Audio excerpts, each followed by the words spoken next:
Have you heard about microstressors?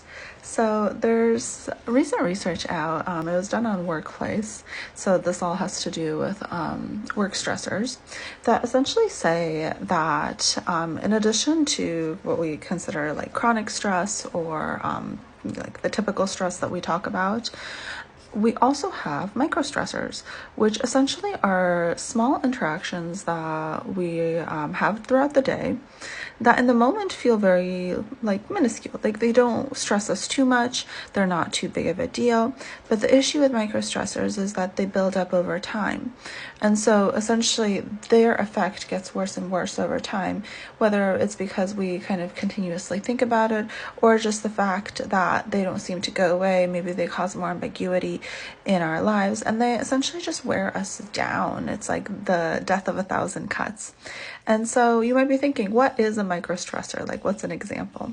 So here they actually had quite a few examples. So lack of clarity about roles and expectations within teams, lack of integrity in keeping agreements, credit not being given or shared when it's due, unclear feedback, gossip, inconsistent or unpredictable behavior of a manager, feeling responsible for the success and well-being of others, being around people who frequently complain, pressure to pursue goals out of sync with your personal values, and people who don't take responsibility and instead blame others. So a lot of you probably could tick off quite a few of those. And so I think it's first of all really important to give ourselves kind of the compassion to understand that these are a big deal psychologically.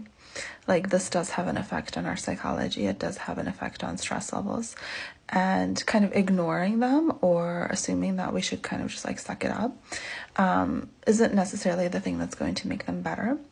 And so a lot of these can be managed with coaching, with therapy. Obviously, both modalities do a great job at helping stress levels.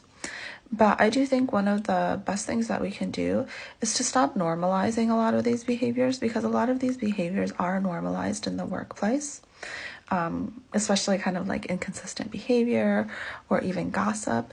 Those are still fairly normal workplace behaviors.